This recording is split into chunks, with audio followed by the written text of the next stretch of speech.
नमस्कार, मैं हूं स्टीव बुरानी। आप देखना शुरू कर चुके वैभव क्रांति चैनल। इसमें मौजूद है फरीदाबाद में।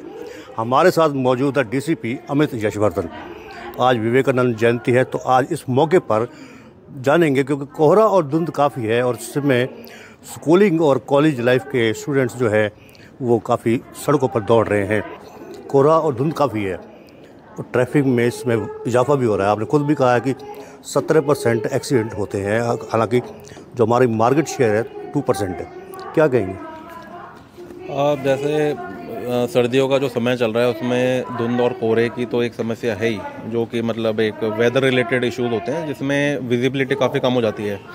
इसमें देखने में आता है कि एक्सप्रेस वे वगैरह होते हैं तो उसमें निरंतर एक खट्टे ही 5-6 गाड़ियाँ भिड़ जाती हैं और एक्सीडेंट हो जाते हैं, जिसमें सड़क दुर्घटना बढ़ने की काफ़ी संभावना रहती है। तो हमने लोगों से यही एक आग्रह करा हुआ है कि रिफ्लेक्टर टेप्स वगैरह का प्रयोग करें, और जो कई बार आवारा पशु भी कई बार इन्वॉल्व होते हैं इसमें, तो उनके जो सींग वगैरह में उसमें भी हम लोग टेप्स लगाने की कार्रवाई कर रहे हैं। तो लोगों को निरंतर जागरूकता देना ही हमारा एक ऑब्जेक्टिव है, जिसमें मैक्सिमम लोगों तक ये मैसेज पहुँच पाए।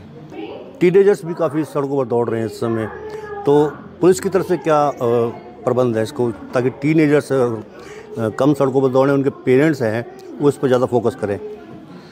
अब इसमें देखिए कि जो टीनेजर्स होते हैं, जो अंडर एज होते हैं, तो उसकी एक तो ड्राइविंग गलत है। अब हमारे पास जो मोटर व्हीकल एक्ट के अंदर जो प्रावधान है वो ये कहता है कि अगर कोई भी अंडर एज बालक अगर पकड़ा जाता है तो हम उसकी 25 साल तक की उम्र तक उसको बाउंड कर सकते हैं कि उसका ड्राइविंग लाइसेंस नहीं बनेगा।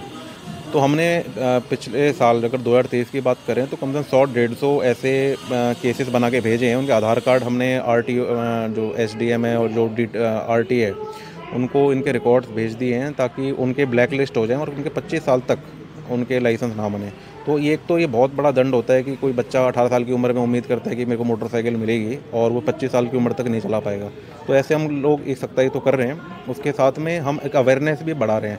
जैसे माँ बाप को अपने बच्चों की जीवन की कीमत समझनी चाहिए। अब उनको थोड़ा सा इंजॉयमेंट कराने के लिए उनके हाथ में मोटरसाइकिल बाइक दे देते हैं, मगर वो सड़क के जो नियमों की जानकारी नहीं रखते और इसके साथ साथ में दूसरों के जीवन को भी जोखिम में डालते हैं।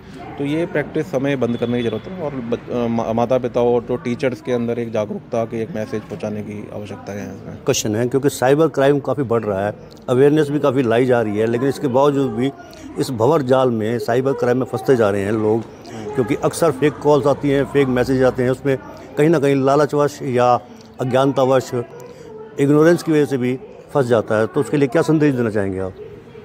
अब देखिए, जैसा है कि हमारी जो नेशनल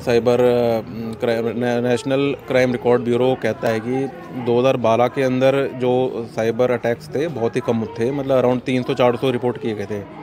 मगर ये 2022 के अंदर अगर हम आंकड़ा देखते हैं तो 13,71,000 साइबर अटैक्स हो चुके हैं, वो भी रजिस्टर्ड साइबर अटैक्स। तो इससे हम देख सकते हैं कितने ज़्यादा साइबर अटैक्स हमारे देश में बढ़ते जा रहे हैं। तो उसी के चलते हुए हमें ये समझना है कि हर प्रकार के लोग, हर एज ग्रुप के लोग इसके शिकार बन सकते हैं। इसमें कोई अमीर गरीब या कोई पढ़ा लिखे कम पढ़े लिखे वाली बात नहीं है। इसमें वो व्यक्ति किस तरीके से आपको लुभाता है और किस तरीके से आपको मतलब पैसे ट्रांसफ़र करने पर मजबूर कर देता है, वो समझने की ज़रूरत है। तो इसमें मुख्य रूप से कई सारे साइबर अटैक्स चल रहे हैं। जैसे टास्क फ्रॉड चल रहा है, इसमें वो कहता है कि 100 रुपये देंगे तो 500 रुपये रिटर्न मिलेगा। तो शुरू में वो रिटर्न कर भी देते हैं ताकि लोगों का कॉन्फिडेंस चला जाए, और उसके बाद फिर लाखों रुपए लोग ट्रांसफ़र कर देते हैं। तो ऐसी स्कीम्स अगर कोई होती है तो उससे बिल्कुल दूर रहें। ऐसी कोई भी स्कीम देश में नहीं बनी जो आपको मतलब आप एक दोगे तो आपको 5 गुना ज़्यादा रिटर्न करके देगा।